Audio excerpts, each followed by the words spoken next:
Application window for Airports Authority of India Law Officer examination is about to open very soon. But before rushing into applying for this particular examination, you must know two very important things. Number first is the eligibility criteria for this exam, and number second is the exam pattern. दोनों में ही एक बहुत important point है जो आपको बिल्कुल miss नहीं करना चाहिए, जो डेफिनेटली यहां पर गेम चेंजर हो सकता है.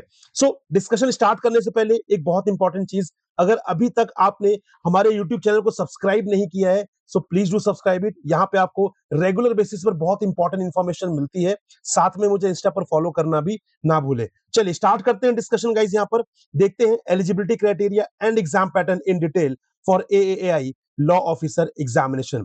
सबसे पहले हम बात करते हैं एलिजिबिलिटी क्राइटेरिया की.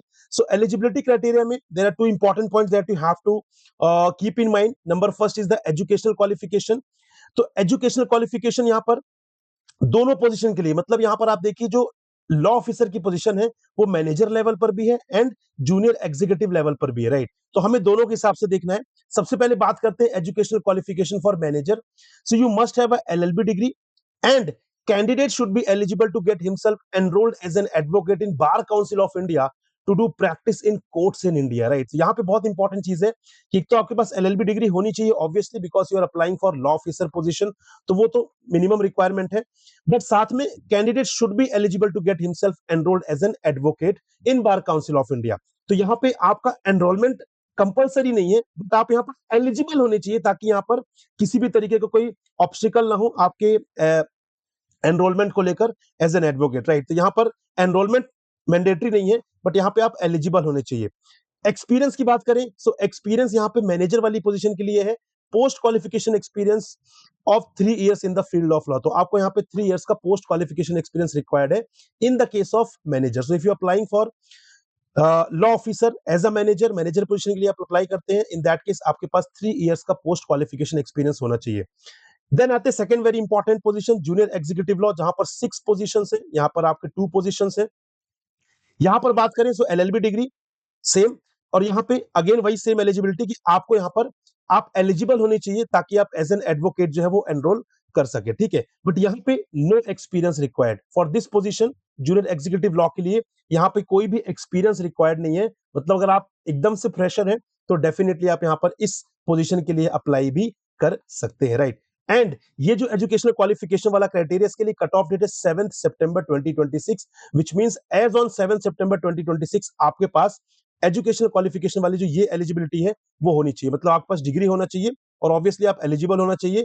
एंड मैनेजर पोजीशन के लिए आपके पास 3 इयर्स का एक्सपीरियंस होना चाहिए. एंड जूनियर एग्जीक्यूटिव पोजीशन के लिए you don't need to have any experience, ठीक है. बस आपके पास डिग्री होना चाहिए एज ऑन 7 सितंबर 2026.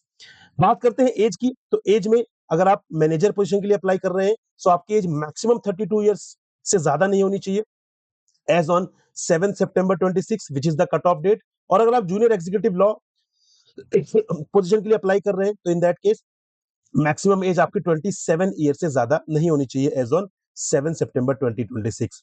तो I hope you got to know कि यहाँ पर जो एलिजिबिलिटी क्राइटेरिया आप उसे मीट कर रहे हैं या नहीं कर रहे हैं, आपके लिए बहुत इंपॉर्टेंट है जानना. और यहाँ पे रिलैक्सेशंस भी है, like for example SC/ST candidates के लिए 5 इयर्स का रिलैक्सेशन है, OBC कैंडिडेट्स के लिए 3 इयर्स का, PWBD कैंडिडेट्स 10 इयर्स का, एक्स सर्विसमैन 10 इयर्स 5 इयर्स का. तो बेसिकली जो अदर एग्जाम्स में होते हैं वो रिलैक्सेशंस आपको प्रोवाइड की गई हैं, ठीक है. Moving on to the second very important aspect which is the exam pattern. Exam pattern की बात करें सो यहाँ पे कंप्यूटर बेस्ड टेस्ट होने वाला है which will be completely objective, ये फॉर ऑल द पोस्ट, ठीक है. तो यहाँ पर जो और भी सारी पोस्ट है उन सब के लिए कंप्यूटर बेस्ड टेस्ट होगा. तो चाहे आप मैनेजर के लिए अप्लाई कर रहे हैं या फिर as a junior executive apply कर रहे हैं, यहाँ पर आपको कंप्यूटर बेस्ड टेस्ट जो है वो देना पड़ेगा, ठीक है. उसके बाद एक चीज बहुत इंपॉर्टेंट रहती है कि हम डरते हैं नेगेटिव मार्किंग से, तो यहाँ पर किसी भी तरीके की नेगेटिव मार्किंग नहीं रहेगी. मतलब आप यहाँ पे चांसेस ले सकते हैं, ब्लाइंड गेसेस भी यहाँ पर मार सकते हैं. रीजन बीइंग वहां पे कोई भी नेगेटिव मार्किंग क्राइटेरिया नहीं है. Computer based test will be followed by the application verification subsequent test. तो यहाँ पर एप्लीकेशन वेरिफिकेशन का जो प्रोसेस है वो भी होगा एक बार अगर आपने कंप्यूटर बेस्ड टेस्ट जो है वो क्वालिफाई कर लिया तो. Then manager law position will also include interview. तो अगर आप मैनेजर पोजीशन के लिए अप्लाई कर रहे हैं तो वहां पर इंटरव्यू रहेगा. एंड अगर आप जूनियर एग्जीक्यूटिव पोजीशन के लिए अप्लाई कर रहे हैं so there will be no interview as well, right. So आपको सिर्फ क्या करना रहेगा, you just have to clear the computer based test और application verification and subsequent test जो भी होंगे वो क्वालिफाई करने होंगे, but there will be no interview for the junior executive position and that's a great thing for you. मतलब आपको वहां पर इंटरव्यू भी, जो लोग डरते हैं इंटरव्यू देने से, जिन्हें लगता है कि इंटरव्यू में they are not going to perform well, तो बेसिकली उस केस में क्या हो सकता है, उस केस में यहाँ पर उनके लिए बहुत अच्छी चांस है कि वो यहाँ पे जूनियर एग्जीक्यूटिव पोजीशन के लिए अप्लाई कर सकते हैं। Candidates will be shortlisted for application verification subsequent test interview on the basis of their performance in the computer based test. Obviously तो ये जो एप्लीकेशन वेरिफिकेशन है, सब्सिक्वेंट टेस्ट है या इंटरव्यू है, ये बाद के प्रोसेस। सबसे पहला प्रोसेस क्या है, सबसे पहला स्टेज क्या है, सबसे पहला स्टेज है कंप्यूटर बेस्ड टेस्ट, राइट। इसको आपको क्वालिफाई करना मैंडेटरी है। तो जूनियर एग्जीक्यूटिव पोजीशन के लिए बहुत सारे एडवांटेजेस हैं। एक तो आपको एक्सपीरियंस भी नहीं चाहिए, आपका इंटरव्यू भी नहीं होगा, so that's a win win situation for you if you want to apply as a junior executive, right. So this is all that I wanted to discuss with you. I hope this was helpful for you guys. लेकिन एक बहुत important चीज, ऐसी regular updates के लिए हमारे YouTube channel को subscribe जरूर कर लीजिए, क्योंकि यहाँ पर हम रेगुलर बेसिस पर बहुत इंपॉर्टेंट डिस्कशन करते हैं। यहाँ पर हम लॉ से रिलेटेड सारी बातें करते हैं। एंड साथ में मेरा टेलीग्राम चैनल ज्वाइन करना ना भूलें, क्योंकि यहाँ पर आपके जैसे बहुत सारे लोग हैं जो प्रिपरेशन कर रहे हैं। आप एक कम्युनिटी वहां पर बना सकते हैं, डिस्कशन कर सकते हैं, आप मुझसे भी कॉन्टेक्ट कर सकते हैं, ठीक है। अगर आप पर्सनली मुझसे कनेक्ट करना चाहते हैं, इस नंबर पर आप कर सकते हैं थ्रू द व्हाट्सएप, और इवन आप मुझे कॉल भी कर सकते हैं।